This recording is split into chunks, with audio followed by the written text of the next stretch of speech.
Você sabia que você consegue solucionar um problema computacional antes mesmo de codar? Fica aqui comigo que eu vou te mostrar.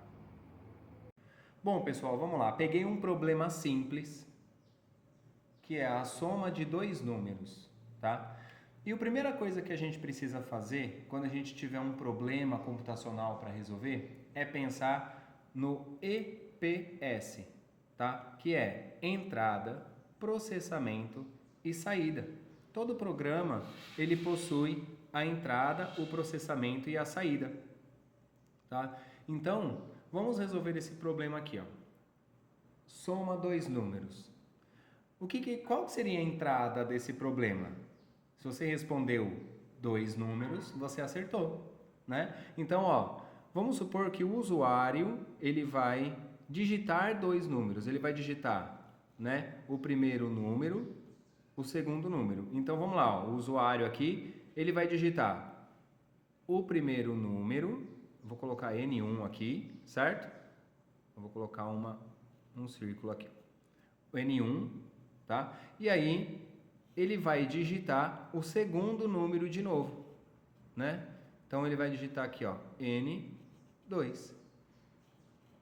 Por que eu fiz essas bolinhas aqui? Porque eu estou dizendo aqui, ó, que é uma variável. Então, quando ele digita um valor, eu tenho que armazenar esse valor em algum lugar no meu programa. E a gente chama ele de variável. Eu dei o nome dessa variável de N1, então vai ter o valor aqui dentro.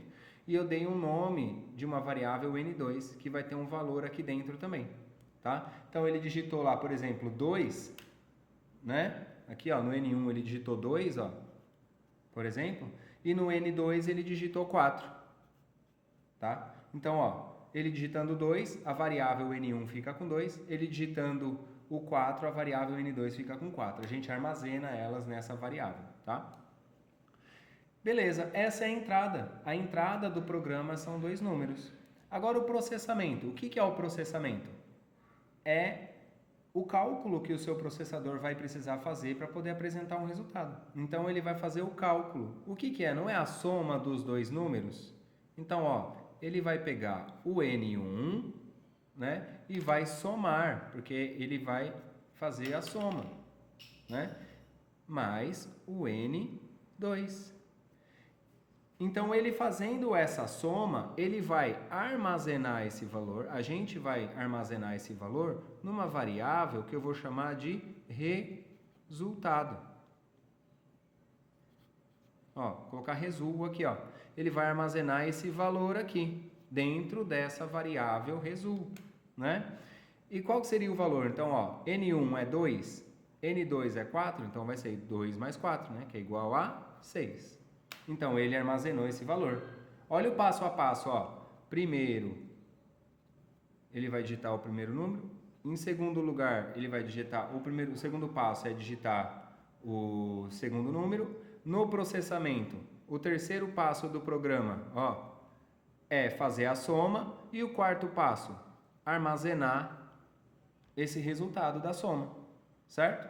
E na saída, ó, nós fizemos agora aqui o processamento, e esse é só o processamento desse problema. E a saída? A saída seria o apresentar esse resultado, né?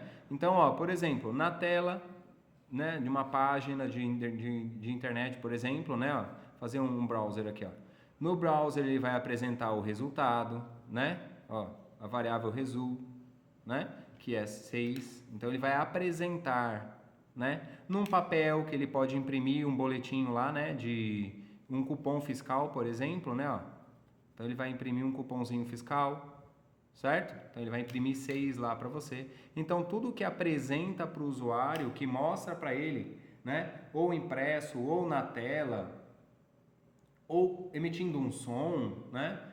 Um desenho, uma imagem, é a saída. Então o programa funciona com entrada, processamento e saída. Se a gente dividir esse problema, né, raciocinar com o EPS, a gente já deu um passo para poder resolver um problema, e só depois que a gente tiver essa solução pronta, né, num rascunho, em um esboço ou qualquer outro lugar, né, a gente vai codar. Então, primeiro a gente pensa no problema, divide ele em várias partes e depois a gente coda. Então, a gente consegue já ter em vários outros problemas, fazendo isso, um pensamento computacional, uma lógica de programação. Beleza? Então, ficamos por aqui nessa aula de hoje. Mais aulas como essa daqui, comente raiz ali.